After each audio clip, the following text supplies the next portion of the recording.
Petri Wine brings you Basil Rathbone and Nigel Bruce in the new adventures of Sherlock Holmes.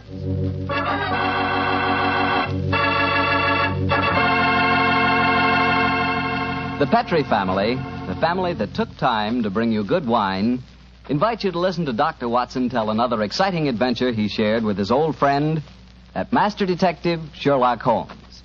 Before he starts, I can tell you something it's really worth knowing. Simply this. The best beginning a good meal ever had is a glass of Petri California Sherry. Petri Sherry is the perfect before-dinner wine.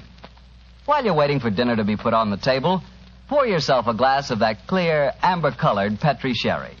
Now, just sit back and sip it slowly. Take your time so you can thoroughly enjoy every single drop of that wonderful Petri flavor. And what a flavor that sherry has. It comes right from the sun-ripened heart of wonderful California grapes. You may be a real wine expert and know all about sherry wine, but believe me, until you've tried a Petri sherry, you're really missing something. Serve Petri sherry alone or serve it with canapes or appetizers. And by all means, serve it proudly. You can because the letters P-E-T-R-I spell the proudest name in the history of American wines. Petri.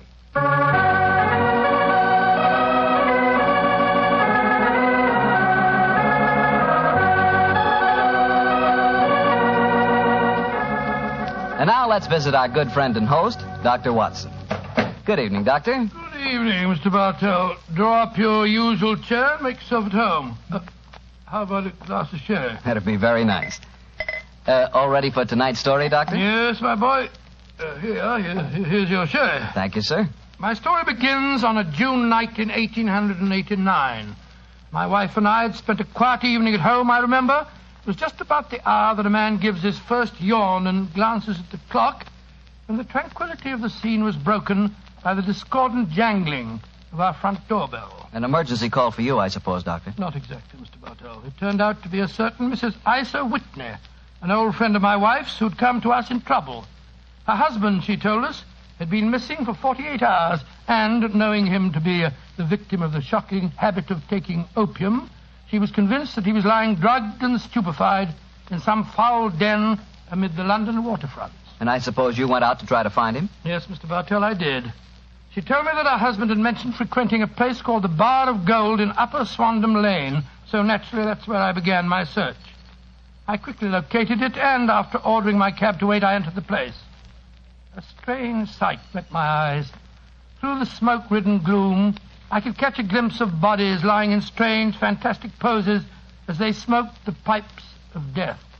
Most of the unhappy creatures lay silently, but some muttered to themselves and others talked together in strange, low, monotonous voices, their conversation coming in gushes and then trailing off into silence, each mumbling his own thoughts and paying little attention or heed to the words of his neighbor. As I entered, an attendant hurried up to me with an opium pipe and a supply of the drug and beckoned me to an empty berth. Master may lie here. I haven't come to stay here, my good man. I'm looking for a friend, Mr. Isa Whitney. No one by that name here, Master. Well, I'm going to search this place just the same. Please not to make trouble, Master. Watson. Is that you, Watson? Whitney, thank heavens I've found you, man. What time is it? It's nearly 11. Of what day? What day? Friday, June the 19th. Oh, good Lord, I thought it was Wednesday. It is Wednesday. You're trying to confuse me. I tell you, it's Friday. Your wife has been waiting 2 days for you. You're mixed up in your dates, Watson. I've only been here a few hours. 3 pipes, 4 pipes. I forget how many. I'll go home with you. Here, I'll give you a hand. That's it. I have a cab waiting. I must owe some money. Will you settle up for me, Watson? Yes, of course. Here, wait here for me. Stop pulling at my sleeve, my good fellow. Who are you and what do you want? A word in your ear, please, sir. Oh, very well. What is it? Get rid of your friend and join me outside. Holmes, what on earth are you doing here in this den? For your cab waiting? Yes? Then please use it to send your befuddled friend home in. And if you feel up to it, I should also recommend that you send a note to the cabman telling your wife that you have thrown in your lot with me. I'd be exceedingly glad to have a little talk with you. Yes, of course, Holmes. Splendid. Then conclude your business here, old chap. I'll meet you outside in about 10 minutes.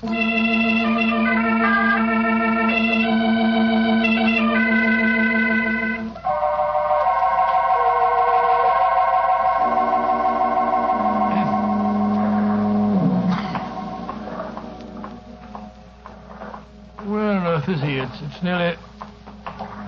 Is that you, Holmes? Yes, Watson, it's me. Your disguise is wonderful. I never recognized you if you hadn't spoke to me just now. Disposed of your friend? Yes, of course. Splendid. Let's start walking. I have a horse and trap waiting for me in the next street. Oh, what on earth were you doing in the Bar of Gold, Holmes? Trying to get news of a missing man. You see, I'm in the midst of a very remarkable inquiry.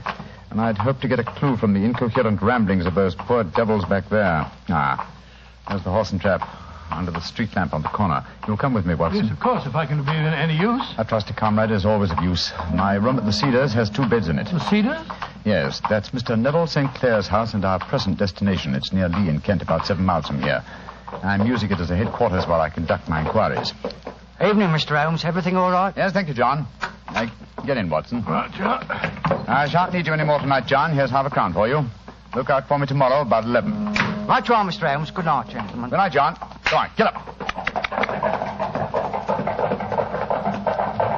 Well, Holmes, if we have a 7-mile drive ahead of us, perhaps you'll tell me about the case that you're working on. With pleasure, old chap. But first, take the reins for a few minutes, will you? I want to remove my makeup and take off my wig and be comfortable. After that, I'll tell you why we are headed for the Kentish countryside at this hour of the night.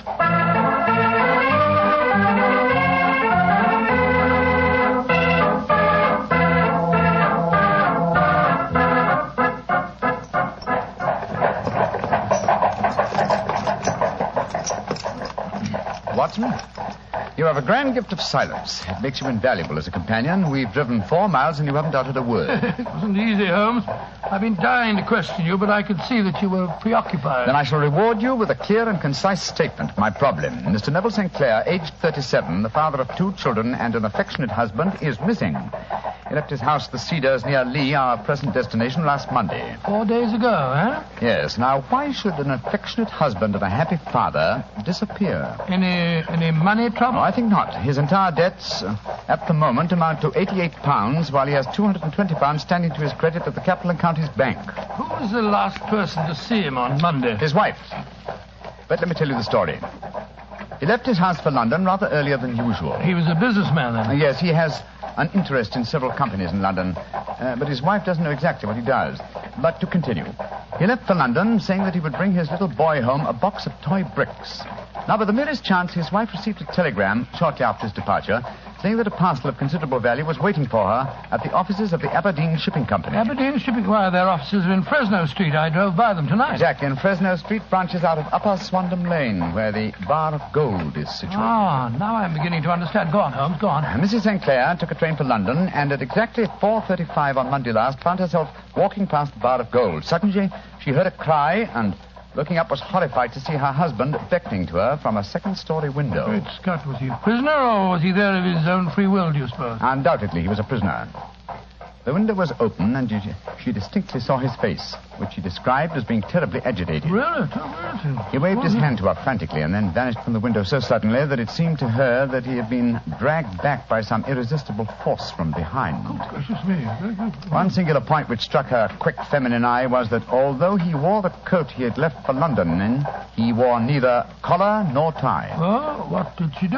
Rushed down the steps into the Bar of Gold and attempted to go up the staircase leading to the second floor. I suppose that Oriental fellow that I talked to tonight stopped her. Exactly. In fact, he pushed her out of the door and slammed it after her. She rushed down the lane and a few moments later was lucky enough to meet a sergeant and 2 constables. She took them back with her to the Bar of Gold, of course. Yes. They went with her to the room in which Neville St. Clair had last been seen. Of course, there was no sign of him. In fact, on the whole floor, there was no one to be found except a hideous, deformed beggar who seemed to live there. From what Mrs. St. Clair told me, it appears that the sergeant conducted the examination quite intelligently. Certain you saw your husband at this window, Mrs. Sinclair? I'm positive, Sergeant. And Alaska swears no one's been upstairs this afternoon. Well, he's probably lying. But let's see what this cripple fellow has to say for himself.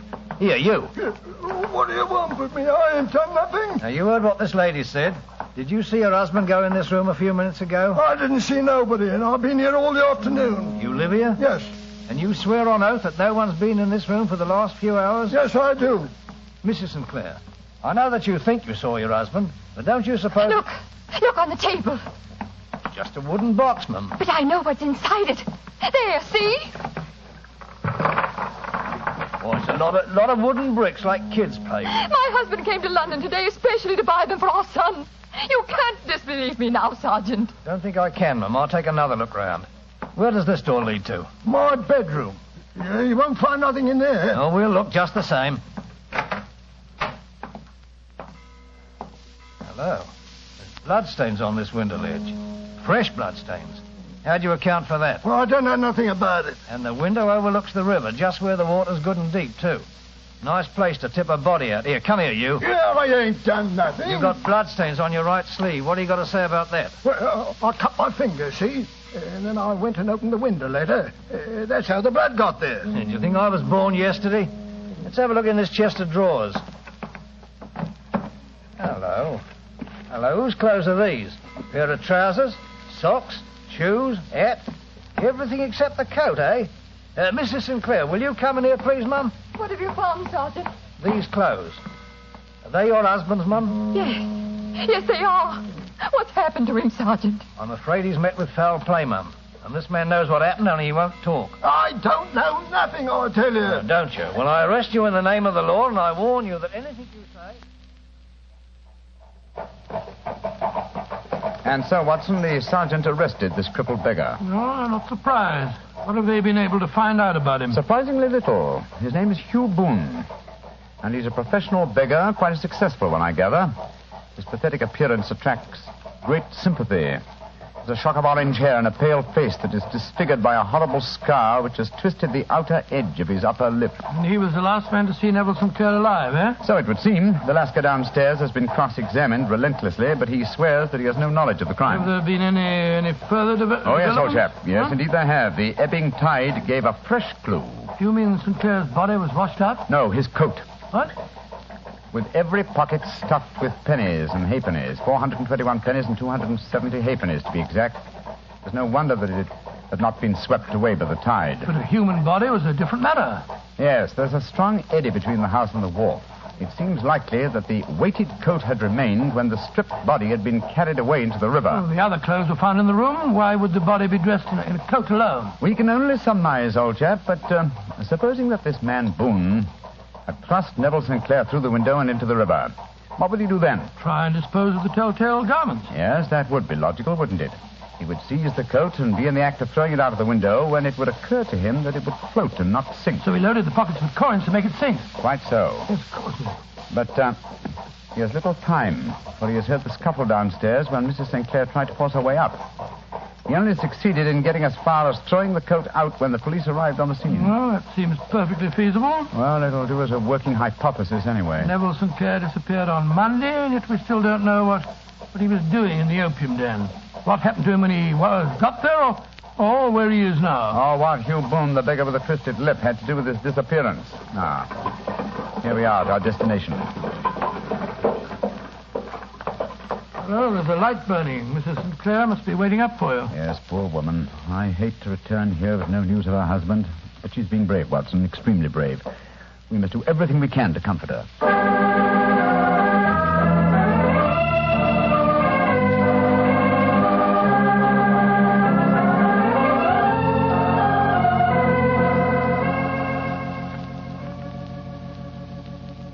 Dr. Watson, I'm so grateful that you were able to come down and help your friend. Oh, I only hope that I can be of some help, Mrs. Sinclair. I see that you have no good news for me, Mr. Holmes. I'm afraid not. No bad. No. Thank heaven for that.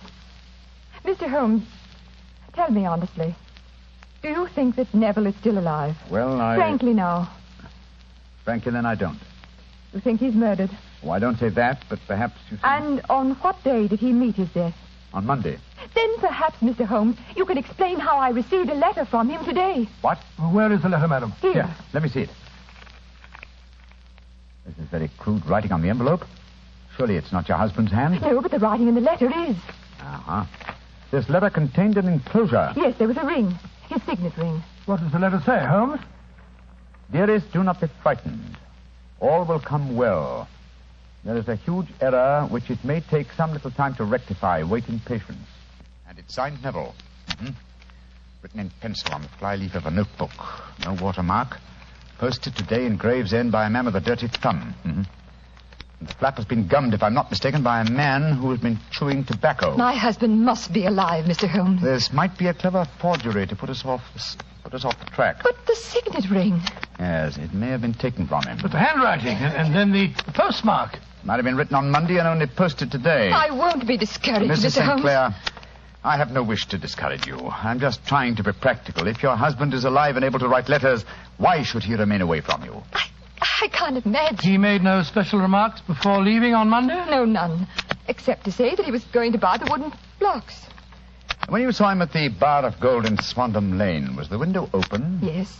Then he might have called you. He might. As I understand it, he gave an inarticulate cry, a call for help, you thought. Yes, he waved his hands. But it might have been a cry of surprise. Astonishment at the unexpected sight of you might have caused him to throw up his hands. I suppose so. And you thought that he was pulled back from the window. Yes, because he disappeared so abruptly. He might have leaped back, mightn't he? He might have, though I can't think why. One last question. Had your husband ever shown signs of, taking opium? Why, no, never, Mr. Holmes. I'm certain the idea would have revolted him. Thank you, Mrs. Sinclair. Those were the principal points I wanted to be clear on. And now, Watson, I suggest we retire for the night. We may have a busy day ahead of us tomorrow. I hope you both sleep well.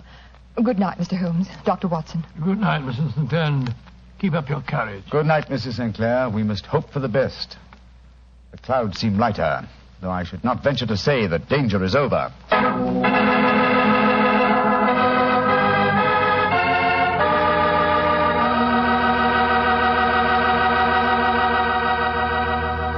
You'll hear the rest of Dr. Watson's story in just a second. So I'm just going to remind you that when you buy Petri California Sherry, you have a choice of two kinds of sherry. You can choose Petri regular sherry, or if you prefer your sherry dry, not sweet, ask for Petri Pale Dry Sherry. They're both fine wines. And if you don't know which you'd prefer, don't buy one, buy two. Buy them both and try them both. And remember this. Petri Sherry is the perfect all-round, all-occasion wine. It's good before dinner, after dinner, at cocktail time, and any time. Just be sure you get Petri. Petri Sherry. Well, Dr. Watson, you and the great Sherlock Holmes certainly deserved a good night's rest. Did you get it? I did, Mr. Bartell, but Holmes made no attempt to sleep. As soon as we retired upstairs, he donned a blue silk dressing gown and then wandered about the room collecting pillows from his bed and cushions from the sofa and the armchairs. With these, he constructed a sort of eastern divan on which he perched himself cross-legged with an ounce of shag tobacco and a box of matches laid out in front of him. He was all set for a session of thinking, I guess, huh? Yes, my boy. In the dim light of the lamp, I saw him sitting there, an old briar pipe clenched in his teeth, his eyes fixed vacantly on a corner of the ceiling, the blue smoke curling up from him, silent, motionless. So he sat as I dropped off to sleep, and so he sat when I wakened in the morning to find the summer sun shining into the room. The pipe was still between his lips, the smoke still curled upward, and the room was full of a dense tobacco haze.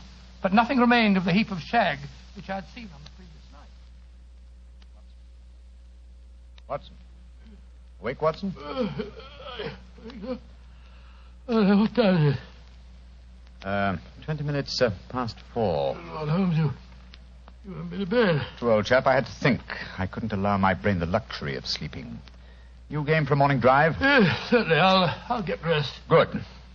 No one's stirring yet, but I know where the stable boy sleeps. I'll have the horse and the trap out in no time at all. Oh, where are we going? To prison. To visit Hugh Boone, the man with the twisted lip. Holmes, you're unusually excited. What's on your mind? I want to test a little theory. I think, Watson, that you are now standing in the presence of one of the most absolute fools in Europe. I deserve to be kicked from here to Charing Cross, but I think I have the key to the affair now. Oh, where is it? In the bathroom. What? You're joking, Holmes. No, I've just been there and removed it. It's in my coat pocket now. Hurry and get dressed, old chap. And we'll drive over to the prison and see whether my key fits the lock.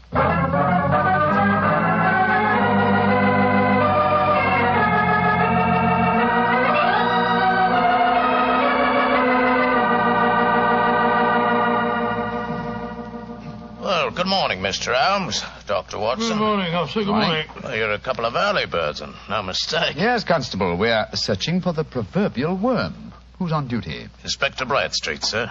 Oh. Oh, here he is now. Good morning, Bradstreet. Oh, hello, Mr. Holmes. Good morning, Doctor. Good morning, Inspector. What can I do for you, gentlemen? We called about Hugh Boone, the beggar man who is charged with being concerned in the disappearance of Mr. Neville St. Clair. You have him here? Yes, Mr. Holmes. He's in the cells. I'll take you to him. Follow me, will you, gentlemen? Thank you. Well, what kind of a prisoner has he been, Inspector? Oh, he hasn't given us any trouble, but he's a dirty devil. It's as much as we can do to make him wash his hands. His face is as black as a tinker's. So he has an aversion to washing, has he? Yes, Mr. Holmes. Well, once his case has been settled, he'll have a regular prison bath, and when you see him, I think you'll agree with me that he needs it. Well, here we are. This is his cell. He's still asleep. Good Lord, what a filthy, repulsive-looking fellow. Yes, he's a beauty, isn't he? Want to go in, Mr. Holmes? Please, Inspector.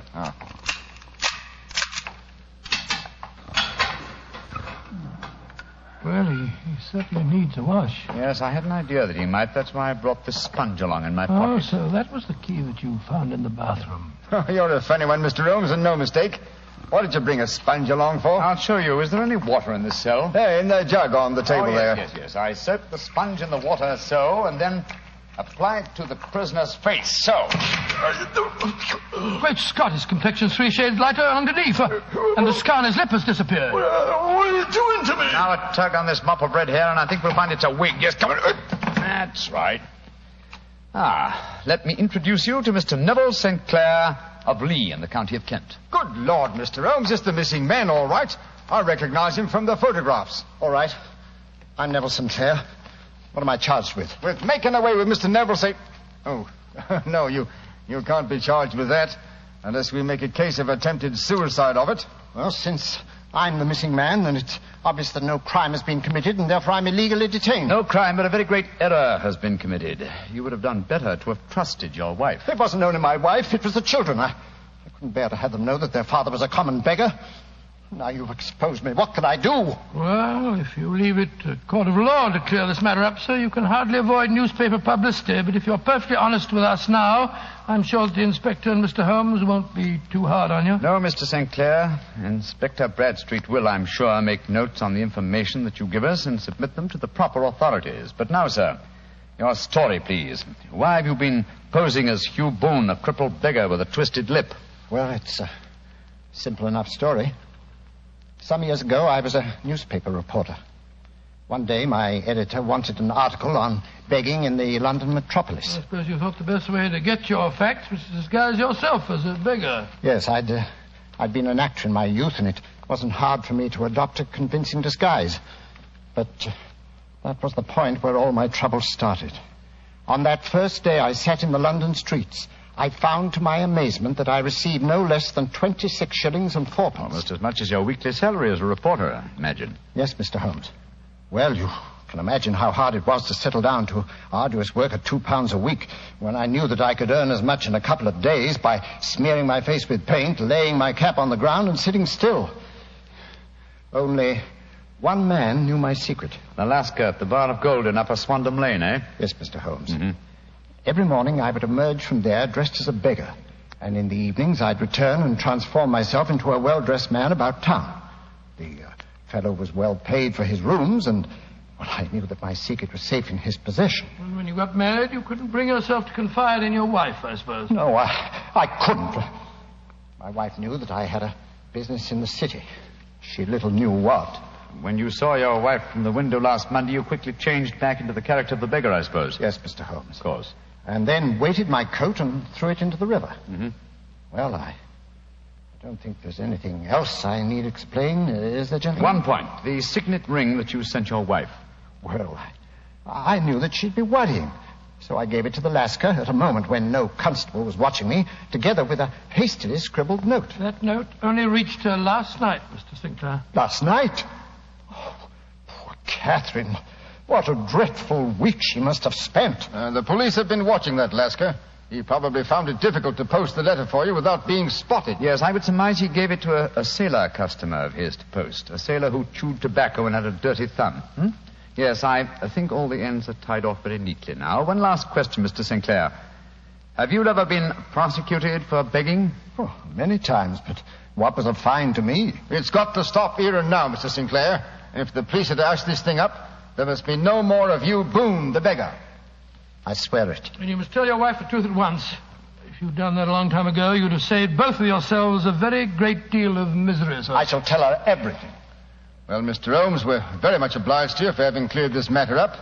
I wish I knew how you reached your results, though. Well, in this case, my dear Inspector, I reached them by sitting upon 5 pillows and consuming an ounce of shag tobacco. I only wish that all my problems might be solved so comfortably.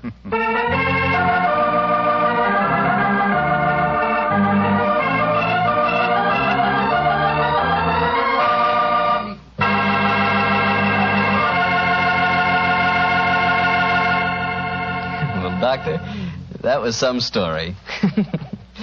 Imagine arresting a man for committing a murder and then finding out that he's the fellow who's supposed to be dead. It is a bit bewildering, isn't it? You said it. Boy, being a detective sure has its surprises. Nothing like that ever happens to me. Oh, come. One would believe to hear you talk that you lead a very uneventful life. Oh, but I do, Doctor, I do. Why, I never get any surprises. Look, I tell our friends that Petri wine is always good wine. And what happens? Well, what does happen? Everybody agrees it's good wine, and that's that. Well, it's just got to be. After all, the Petri family has been making wine for generations. Winemaking is their heritage. A heritage passed on down from father to son, from father to son, from generation to generation.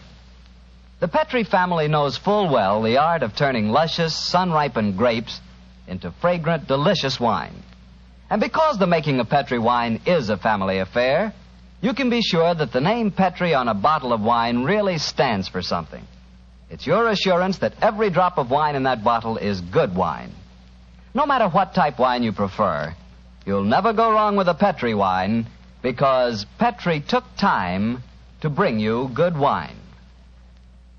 Well, Dr. Watson, what new Sherlock Holmes adventure are you planning to tell us next week? Well, now let me see. Next week, Mr. Bartell, I'm going to tell you a weird story of violence and of sudden death that struck without warning. I call it The Strange Adventure of the Uneasy Easy Chair.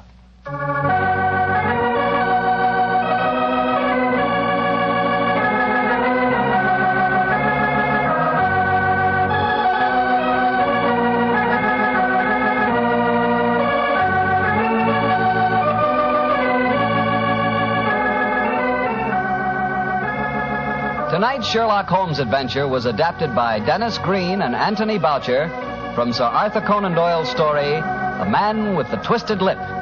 Music is by Dean Fossler. Mr. Rathbone appears through the courtesy of Metro-Goldwyn-Mayer, and Mr. Bruce through the courtesy of Universal Pictures, where they are now starring in the Sherlock Holmes series.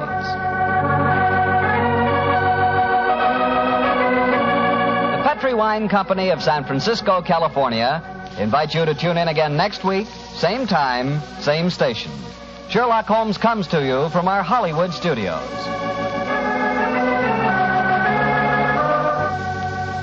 This is Harry Bartell saying good night for the Petri family.